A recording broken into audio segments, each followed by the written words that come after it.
귀한 기도 감사드립니다. 우리 이율용 장로님 또 부활하셔서 이렇게 나오셨어요. 우리 격려의 박수. 예. 우리 장로님 두 분은 가장 안전하신 분이시고 이제 코로나가 다 패스됐으니까요. 항체를 가지신 가장 안전한 분들이십니다. 우리 장로님들이 참 훌륭하세요. 자, 이제 오늘은 빌기를 다음에라는 제목으로 말씀 증거하겠는데요. 우리 옆 사람과 인사하고 말씀 나눕시다. 우리는 함께 세우는 사랑의 교회입니다. 인사하겠습니다.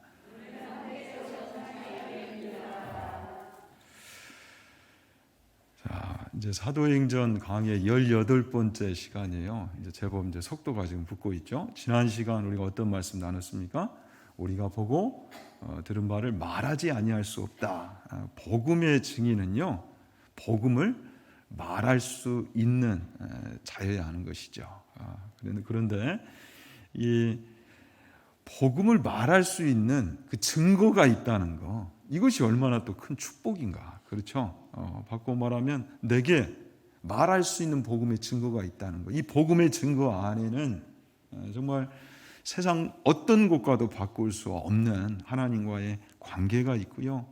또 영원한 생명, 영생이 있고요. 정말 부인할 수 없는 은혜가 있다는 것인데 이 증거를 가졌다는 것. 이것이 얼마나 큰 은혜인가, 축복인가. 그래서 이 복음의 증인들은 이 은혜 때문에 세상의 그 관점에서 볼 때, 기준으로 볼 때 비범한 믿음을 가진 자들이라고 그랬어요. 이 베드로와 요한 사도처럼. 그래서 이 비범한 믿음을 우리가 가짐으로 복음의 이 증인으로서의 역할을 감당할 때 이 믿음 안에 무엇을 품어야 되겠다?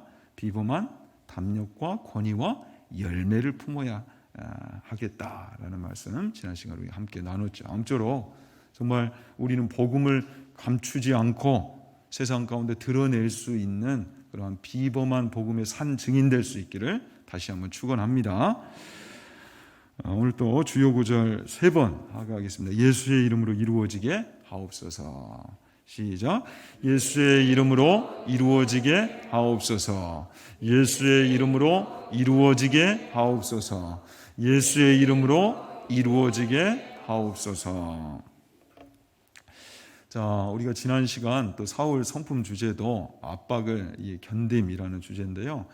이 베드로와 요한 사도가 당시 유대 땅의 이 권력의 최고봉이었던 사내들인 공회 안에서 이 위협과 참 협박을 그들이 받았어요. 압박을 받았단 말이죠.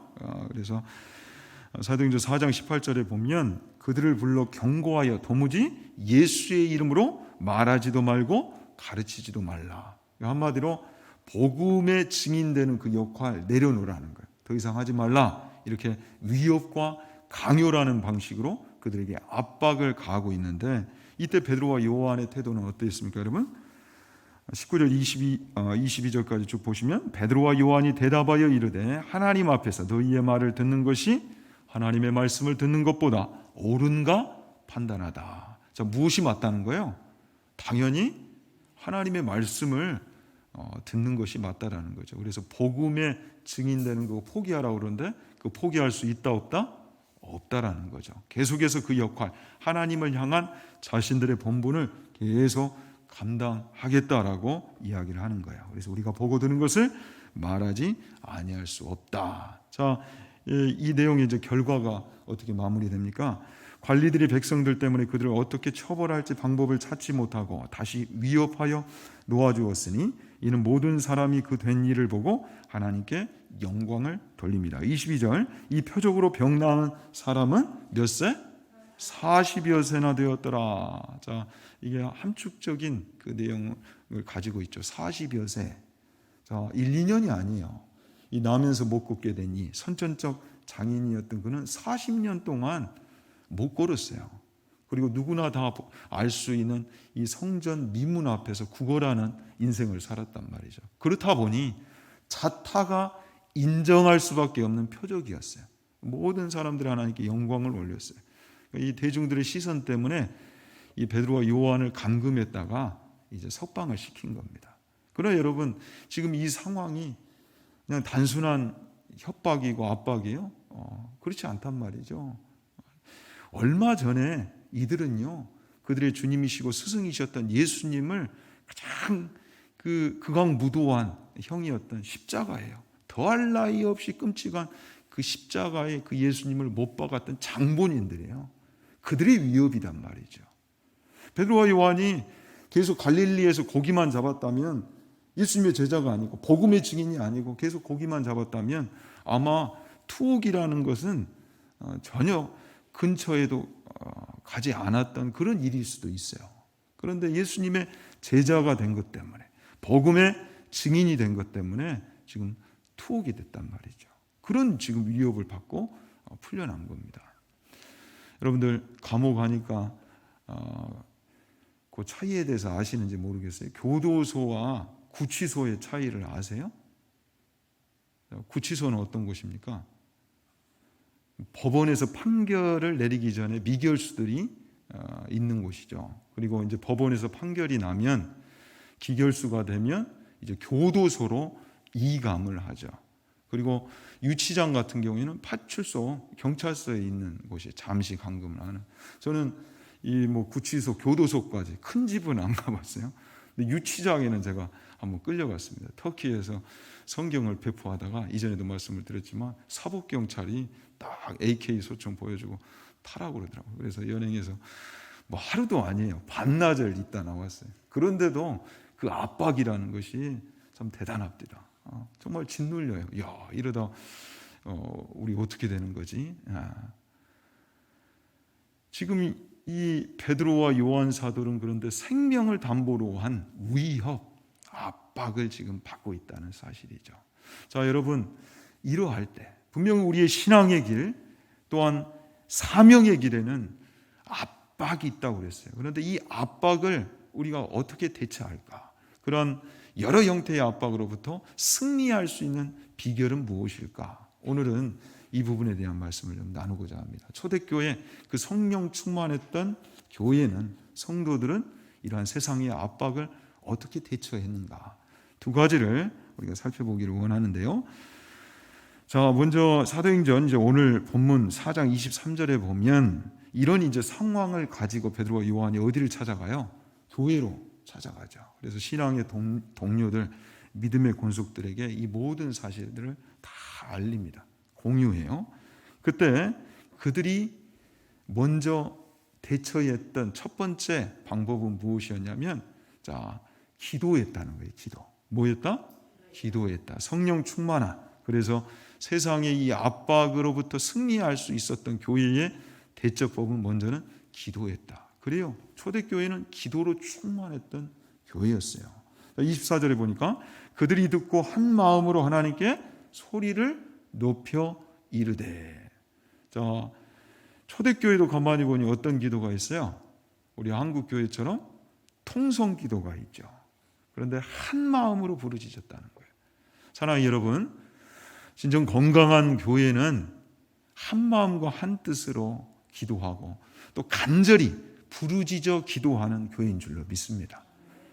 교회는요, 이 기도가 있어야 돼요. 어떤 문제가 오든지 기도를 선택할 수 있는 믿음이 있어야 한단 말이죠.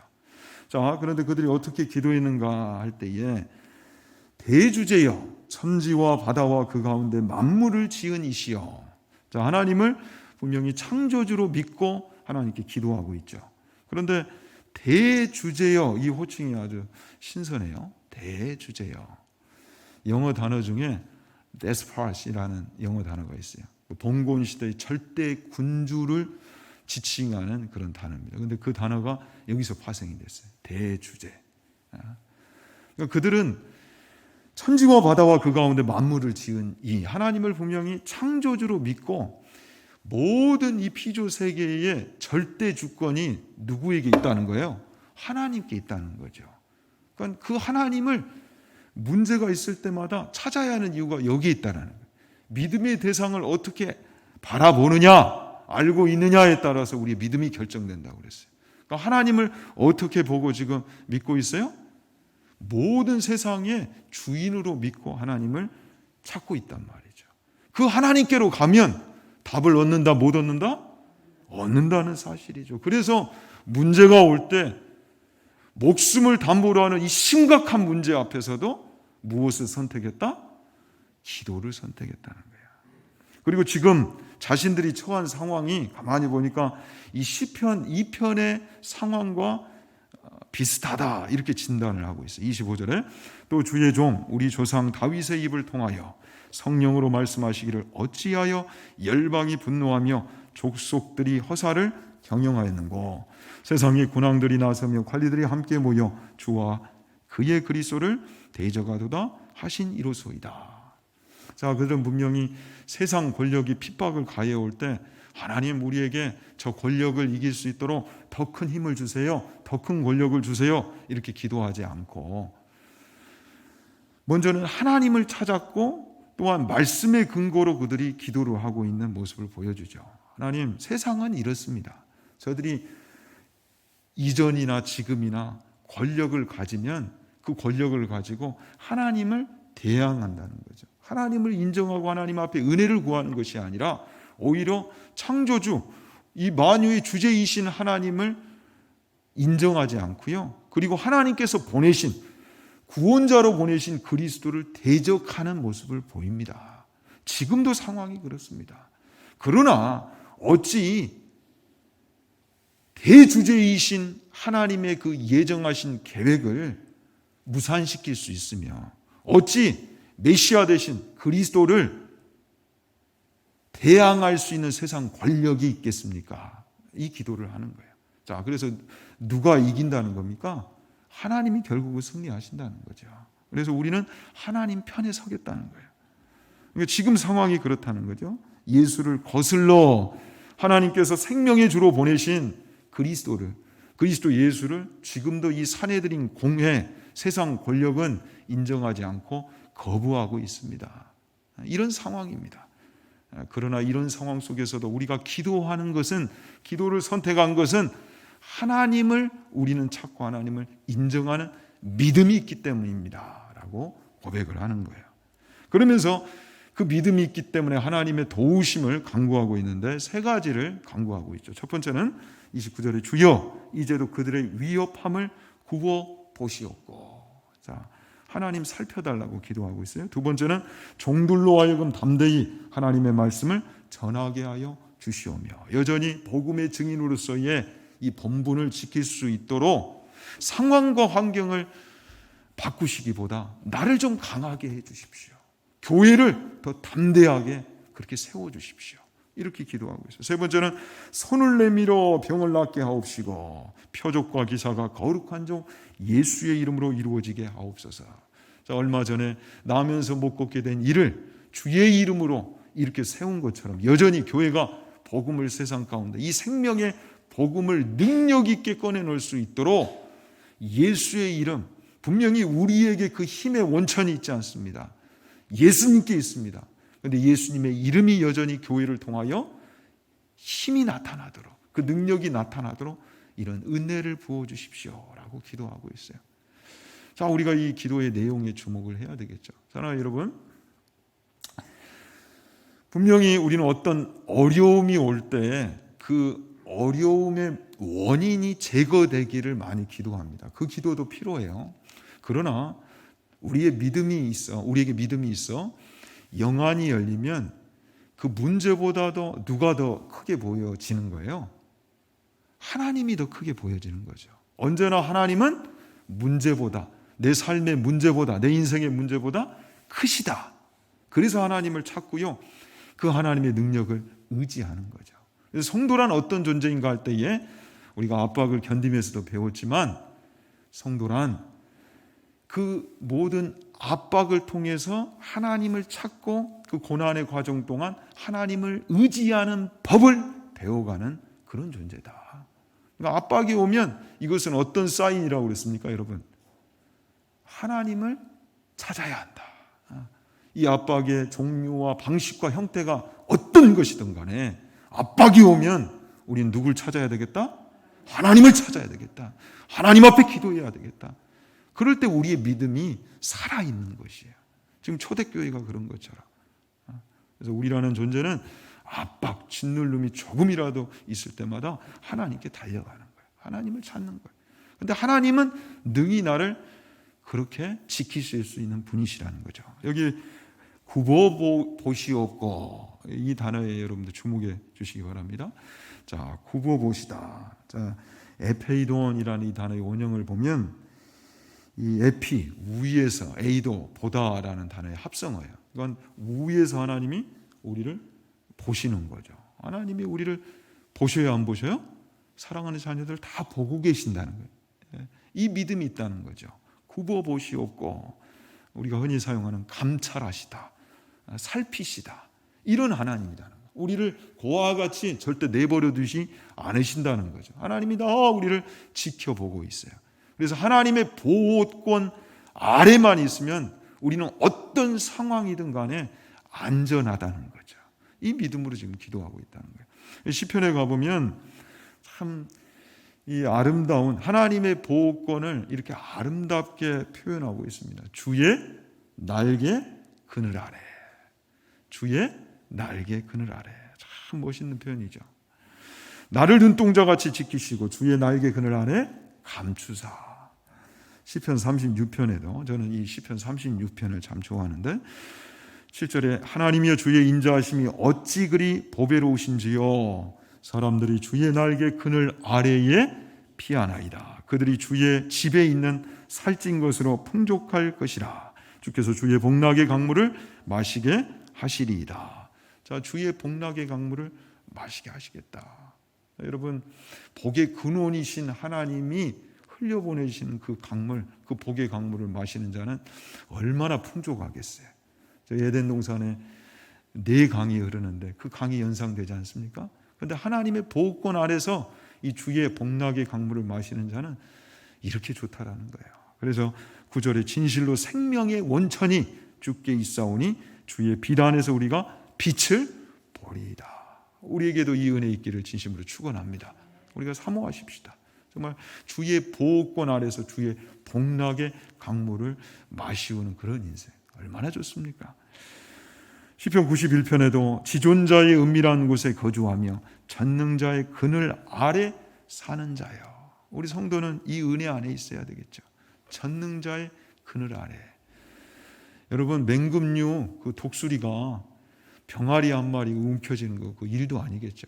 그런데요, 어미닭이 다 웅크리고 있으면 이거는 쉽지 않다라는 거예요. 다큐멘터리 뭐 동물의 왕국이랄지 이런 거 보면 아무리 독수리라도 새끼를 지키기 위해서 딱 날개로 이 바닥에 진을 치는 이 어미닭은 쉽게 끌고 못 간다는 거예요. 그 사랑 때문에.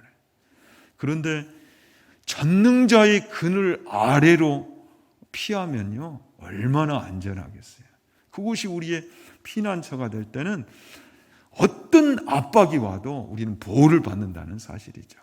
그래서 아무쪼록 우리는 이 전능자의 그늘 아래를 늘 사모하고 이곳을 우리의 피난처로 삼을 수 있는 믿음이 있어야 할 줄로 믿습니다. 그래서 2절에 나는 여호와를 향하여 말하기를 그는 나의 피난처요 나의 요새요 내가 의뢰하는 하나님이라 하리니. 자, 3절에 보시면 이는 그가 너를 새 사냥꾼의 올무에서와. 온수 마귀는 끊임없이 우리 인생 앞에 덫을 놓는데 그 덫에서도 우리는 보호를 받고요. 또 심한 전염병, 지금 어떤 상황이에요? 이 코로나 상황. 이 코로나 상황 속에서도 우리는 보호를 받게 될 것이다. 그래서 이처럼 초대교회는 먼저 세상 권력이 핍박을 가하고 압박을 가해올 때 하나님 앞에 기도했습니다. 문제를 기도로 풀어갔어요. 땅이 진동했다는 것은 하나님이 이 기도를 귀하게 보시고 응답해 주셨다는 거죠. 교회는요, 이 믿음이 있어야 됩니다. 문제가 올 때 물론 함께 회의도 해서 지혜를 모으고 또 여러 가지 방법을 구상하는 것도 이것도 귀합니다. 그리고 전문성을 또 꿰차고 심지어는 물질을 마련해서 그것을 뚫고 나가는 것도 필요하겠죠. 그러나 모든 우선순위에 있어서 가장 중요한 것은 교회는 먼저 은혜 주시는 하나님을 찾아야 하는 거예요. 기도로 풀어갈 수 있는 그 믿음이 있는 곳이 교회야 할 줄로 믿습니다. 교회 안에는 이 기도를 향한 하나님을 향한 믿음이 있어야 한다는 것이죠. 먼저 하나님 앞에 무릎 꿇고 기도할 수 있는 곳이 바로 교회여야 한다는 거예요. 그런데 하나님께서 우리에게 은혜를 주시면 여러분 해결이 되는 거예요. 하나님을 얻으면 모든 것을 얻게 되는 줄로 믿습니다. 하나님을 선택할 수 있는 우리 믿음의 이 근간에 이 내용이 있어야 한다는 것이죠. 자, 그래서 먼저 성령 충만했던 초대교회는 세상에 이 압박이 있을 때 이것을 어떻게 대처했고 풀어갔는가, 승리했는가 할 때에 먼저 그들은 기도했다는 사실이죠. 그래서 교회는 기도가 충만한 곳이어야 한다. 자, 두 번째, 이 초대교회가 세상의 압박을 대처하고 승리할 수 있었던 또 비결은 무엇인가 할 때에 이제 32절부터 37절까지 보시면 더없이 후덕한 교회의 모습을 우리가 발견할 수가 있습니다. 그들은 또 무엇이 충만했어요? 사랑이 충만했어요. 사랑으로 더욱 하나 됐어요. 이렇게 핍박이 있고 압박이 있을 때 그들은 무엇으로 더 하나 됐다? 사랑으로 하나 됐다는 사실이죠. 자, 32절부터 34절까지 함께 읽습니다. 믿는 무리가 한 마음과 한 뜻이 되어 모든 물건을 서로 통용하고 자기 재물을 조금이라도 자기 것이라 하는 이가 하나도 없더라. 사도들이 큰 권능으로 주 예수의 부활을 증언하니 무리가 큰 은혜를 받아 그 중에 가난한 사람이 없으니 이는 밭과 집 있는 자는 팔아 그 판 것의 값을 가져다가. 자, 사랑하는 여러분, 주께서 이런 마음을 오늘 말씀을 통해 본문을 통해서 여러분들에게 주시면은 여러분 그렇게 하실 수 있지요? 그 웃음의 의미가 뭡니까? 사실 교회는 초대교회만 이런 것이 아니라 우리 한국 교회도요 다 이렇게 세워졌어요, 여러분. 이 헌신과 사랑으로. 이건 여러분 세상에서는 볼 수 없는 능력이죠. 사실 능력이라고 할 수가 있는데, 근데 이 교회 안에는 이 사랑의 능력이 나타났다고요. 사도행전 2장에서도 성령의 임재가 있고 난 이후에 유무상통했던 그 모습을 우리가 발견할 수가 있었어요. 자기 것을 내어놓는 거예요. 여러분, 자기 것을 내어놓을 수 있는 거, 이거는 쉽지 않습니다. 더군다나 물질 만능주의라고 부르는 이 시대에서 이것을 실천할 수 있는 거, 그건 가히 능력입니다. 그 중에 가난한 사람이 없었다. 얼마나 존귀한 모습을 이 교회가 보여주고 있습니까? 그래서 칼 막스는 이 공산주의 사상 중에 핵심 이 사상으로 그 모델을, 유토피아를 여기서 찾았어요.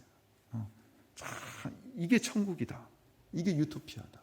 그런데 실제 공산주의는 그걸 이룰 수 있습니까? 강제를 통해서 이 나눔을 강요하는 거, 거기에는 여러분 행복이 없죠. 또 다른 압박이 있는 것이죠. 그러나 교회는 자발적인 나눔이에요. 사랑을 통한 나눔, 헌신이 이 교회 안에 있단 말이죠. 자, 그럼 어떻게 자기 것을 내려놓을 수 있는 이 능력, 사랑이 실천될 수 있는 것일까? 교회는 자기 것을 자기 것으로 주장하지 아니하고 하나님의 것으로 주장할 수 있는 주권 신앙이 있는 공동체인데 어떻게 이게 가능할까? 자, 먼저는 이 시편 23편에 다윗이 고백한 것처럼 성령 충만할 때 그것이 가능한 줄로 믿습니다. 그러니까 하나님으로 가득 찰 때 비로소 세상보다 크신 그분이 우리 안에 오실 때 부족함이 없다, 참 만족을 누리게 된다는 사실이죠. 하나님이 오셔야만 돼요. 하나님이 내 안에 가득하실 때 그때 비로소 우리는 감사하다, 참된 기쁨을 누리게 되는 겁니다. 이것이 없이는 이 앞에 보면은 자신의 소유를 발 앞에, 사도들의 발 앞에 놨다 그러는데 이거는 소유권을 포기하는 그런 상징적인 행동이죠. 자기 것을 내려놓는 거예요. 이 능력과 용기는 하나님이 내 안에 가득 차지 않고서는 실천할 수 없는 내용이에요. 그리고 또 한 가지, 내 평생의 선하심과 인자하심이 반드시 나를 따르리니 내가 여호와의 집에 영원히 살리로다. 두 번째는 믿음이 있어야 되는데 어떤 믿음인가 할 때에 이 영원한 거처에 대한 믿음이 있을 때만이 또 이것을 실천할 수가 있는 것이죠. 그래서 우리가 잘 아는 말씀 하박국 3장 17절 19절에 보면 우리 함께 읽어봅시다. 비록 무화과 나무가 무성하지 못하며 포도나무에 열매가 없으며 감람나무에 소출이 없으며 밭에 먹을 것이 없으며 우리의 양이 없으며 외양간에 소가 없을지라도 나는 여호와로 말미암아 즐거워하며 나의 구원의 하나님으로 말미암아 기뻐하리로다. 주 여호와는 나의 힘이시라. 나의 발을 사슴과 같게 하사 나를 나의 높은 곳으로 다니게 하시리로다. 자, 누구로 말미암아? 여호와로 말미암아 즐거워하며 나의 구원의 하나님으로 말미암아 기뻐하리로다. 하나님이 내 안에 가득 차실 때 그때 비로소 우리는 참 만족을 누릴 수가 있고요. 또한 내 것을 내려놓을 수 있는 용기를 얻게 되죠. 19절에 주 여호와는 나의 힘이시라. 그분을 힘으로 삼는 인생은요, 이 사슴과 같이 뛰는 인생이 된다는 거예요. 이 기쁨과 능력이 있다는 사실이죠. 아무쪼록 우리 삶에 이 복이 있기를 진심으로 축원합니다. 그리고 영원한 지혜. 여러분, 코로나 이 상황은요, 하나님이 우리에게 분명히 경종을 울리신 사건이라고 그랬어요. 세상 끝이 있다고요.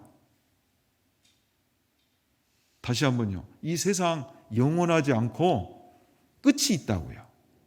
우리 인생에도 무엇이 있다? 끝이 있다. 끝이 지금 오고 있다고요. 그런데 마치 이 땅에서 천년 만년 살 것처럼 그렇게 하고 산다는 거죠, 우리가. 이 영원한 거처, 이 땅은 절대 영원하지 않아요, 여러분. 여기에 목숨을 걸면 안 된다는 거예요. 목숨을 건다면 어디에 걸어야 돼요? 이 영원한 거처에 목숨을 걸어야 돼요.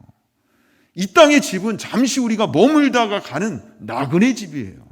그런데 천년 만년 살 것처럼 그렇게 사니까 하나님이 이 코로나를 통해 눈에 보이지도 않는데 그것에 의해서 이 세상이 스탑! 이렇게 될 수도 있다라는 교훈을 지금 던지신 거예요. 다시금 우리는 복음으로 돌아가야 돼요. 복음 앞에 서야 돼요. 영원한 그 생명을 가진 자로서 이 복음을 왜 감추지 않아야 하는가? 그 이유를 다시금 붙들고 말할 수 있어야 한단 말이죠. 이게 있어요. 영원한 거죠. 그래서 이번 요한복음 큐티 말씀에 주께서 분명히 우리 믿는 자들에게 이 말씀을 하셨어요. 너희는 마음에 근심하지 말라. 하나님을 믿으니 또 나를 믿으라. 내 아버지 집에 거할 곳이 많도다. 그렇지 않으면 너희에게 일렀으리라. 내가 너희를 위하여 거처를 예비하러 가노니. 영원한 거처를 예비하시기 위해서 주님이 승천하셨다는 거죠. 이 믿음이 있어야 돼요. 이거 없으면 절대 내려놓을 수가 없어요. 사랑을 온전히 실천할 수가 없어요. 부족하면요, 어떻게 나눕니까? 어떻게 섬겨요? 흉내만 내는 것이지. 그런데 성령 충만할 때, 하나님으로 가득할 때 우리가 이 사랑을 실천할 수가 있고요. 또 한 가지, 이 믿음 있을 때 가능한 거예요. 믿음 있을 때. 믿음이 있어야, 영원한 거처에 대한 확신이 있어야 비로소 나의 것을 하나님의 것으로 인정하고 축복의 통로로 그렇게 드려질 수 있는 인생 될 수 있다는 사실이죠. 아무쪼록 우리 안에는 이 성령 충만과 믿음 있는 그런 멋진 하나님의 자녀, 또 교회 되기를 진심으로 축원합니다. 그래서 이 초대교회는 두 가지, 기도가 충만했던 교회였고 이 사랑이 충만했던 교회였는데요. 분명히 세상 권력이 압박을 가해올 때 그들은 더 큰 권력을 주십사 그렇게 기도하지 않았고요. 분명히 비범한 이 기도, 하나님의 보호권 아래 우리를 머물게 해주세요. 이 기도를 드렸고, 또 한 가지는 비범한 사랑을 선택했다는 사실이죠. 근데 언제나 성경을 우리가 보면 이것이 예수님이 승리하신 방식이었음을 알 수가 있습니다. 주님이 십자가의 이 도상에서, 이 갈릴리 언덕에서 이런 말씀하십니다. 마태복음 26장 52절에서 54절. 이에 예수께서 이르시되 내 칼을 도로 칼집에 꽂으라. 칼을 가지는 자는 다 칼로 망하느니라. 너는 내가 내 아버지께 구하여 지금 12군단 더 되는 천사를 보내시게 할 수 없는 줄로 아느냐. 내가 만일 그렇게 하면 이런 일이 있으리라 한 성경이 어떻게 이루어지겠느냐 하시더라. 자, 주님의 이 기준은 무엇입니까, 여러분? 힘의 논리가 아니죠.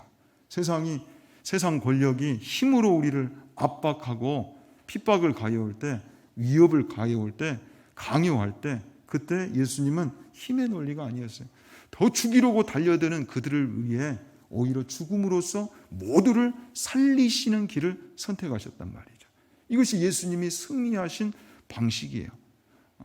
사랑의 논리로 예수님은 사역하셨어요. 그 길을 걸어가셨어요. 그 중심에 바로 예수님의 십자가와 부활이 있는 것이죠. 그래서 이 하나님의 오래 참으심, 양보하심, 기다리심, 그 사랑에 소망이 있다라고 우리는 이것을 복음으로 거듭 반복하여 세상 가운데 증거하는 것입니다. 회개하라. 그리고 죄사함을 얻으라. 이 사랑 안으로 들어가면 살 길이 있다. 이것을 복음으로 꺼내놓는 거죠. 그러나 세상은 계속해서 교회를 향해 유혹할 것입니다. 예수님마저도 유혹하죠. 마귀가 또 그를 데리고 지극히 높은 산으로 가서 천하 만국과 그 영광을 보여 이르되 만일 내게 엎드려 경배하면 이 모든 것을 내게 주리라. 이에 예수께서 말씀하시되 사탄아 물러가라. 기록되었을 때 주 너의 하나님께 경배하고 다만 그를 섬기라 하였느니라. 이에 마귀는 예수를 떠나고 천사들이 나와서 수종드니라. 자, 여러분, 세상은요 계속해서 권력을 얻으라고 그래요. 그래야 산다라는 거죠. 그래서 이 마귀에게 엎드려 절하면 무언가를 얻게 될 것이다. 비로소 네 인생이 펴질 것이다. 이렇게 우리를 유혹하고 있어요. 그러나 여러분, 우리는 홀로 인생이에요? 그렇지 않단 말이죠. 우리는 하나님이 보증하시는 그런 인생이에요. 하나님이 우리와 함께 하시기 때문에 세상과는 다른 방식의 길을 걷고 있는 거룩한 자들, 구별된 자들이라는 사실입니다. 우리는 하나님께 경배하고 다만 그를 섬기는 이 믿음 안에서 우리의 인생길을 옮기는 것이죠. 그래서 달라요. 우리가 세상 권력에 맞서 싸우는 것은 권력이 아니고요. 더 큰 권세를 우리에게 주십시오. 이게 아니라 사랑으로 더 하나 되고 사랑의 이 논리로 들어가는 것이라는 거. 여러분들 꼭 기억하시기 바랍니다. 말씀을 마무리합니다. 오늘 채식회가 있기 때문에 달려왔습니다. 자, 오늘 좀 빨리 끝내겠네요. 여러분들, 이 성경에 솔로몬 성전이 있는 그곳에 그 전해오는 전설이 있어요. 전설이 있는데 원래 그 밭을 소유했던 두 형제가 있었답니다. 근데 형님은 결혼을 해서 식솔들이 있어요. 근데 동생은 아직 결혼을 안 했어요. 형님의 입장에서 이제 추수를 마치고 생각해 보니 홀로 있는 동생, 우리는 가족이 많아서 더 많은 곡식단들을 얻게 되었지만 내 동생은 혼자니까 식량이 부족하겠구나. 그래서 밤에 몰래 이 곡식단을 안고 이 동생 밭에 쌓아둔 겁니다. 근데 동생은 또 생각을 해보니까 나는 혼자인데 우리 형님네는 가족들이 많은 거예요. 그러니까 형님네가 더 곡식단이 더 많이 필요하겠다. 그래서 저녁에 몰래 또 곡식단을 가지고 형님 밭에다 옮겨다 놓은 겁니다. 아침에 눈을 떠보니까 분명히 옮겨다 줬는데 여전히 내 곡식단이 거의 그대로 비슷하게 있는 겁니다. 이게 무슨 일인가? 그 다음 날 또 옮겨놨는데 또 여전히 동일한 거예요. 그래서 이제 어느 날에는 가만히 그것을 관찰을 했어요. 도대체 무슨 일인가? 왜 이렇게 갖다 줬는데도 줄어들질 않지? 그래서 밤에 이렇게 보는데 아무런 일도 일어나지 않는 겁니다. 이게 참 희한한 일이다. 그러고 나서 이제 곡식단을 그날도 또 안고 형님은 동생 밭으로, 동생은 형님 밭으로 옮겨가다가 서로 이게 형제가 만나게 된 거예요. 서로를 부둥켜 안고 그 사랑에 감동이 되어 울었다는 거 아니겠습니까? 그래서 그 사랑의 눈물이 흘린 곳에 이 성전이 지어졌다는 거예요. 사랑하는 여러분, 우리 사랑의 교회도 이곳에 그 아름다운 존귀한 눈물이 있기를 원합니다. 그 사랑의 눈물 위에 세워진 교회. 세상은 그럴 수 없지만 우리는 예수 그리스도의 그 십자가의 사랑을 경험한 자들이기 때문에 그 길을 가볼 수 있는 용기가 있는 자들, 비범한 복음의 증인들, 그런 하나님의 자녀들 되었으면 좋겠습니다. 다시 한번, 비범한 믿음 안에는 비범한 담력과 권위와 열매가 있다고 했는데, 복음의 증인으로서 이제는 오늘 말씀을 통해 비범한 기도와 사랑을 선택하여 하나님 나라 확장의 주역이 될 수 있는 우리 모두가 되기를 진심으로 축원합니다. 요한복음 14장 21절 읽고 마치도록 하겠습니다. 나의 계명을 지키는 자라야 나를 사랑하는 자니 나를 사랑하는 자는 내 아버지께 사랑을 받을 것이요 나도 그를 사랑하여 그에게 나를 나타내리라. 아멘. 우리 시간 잠깐 기도할까요?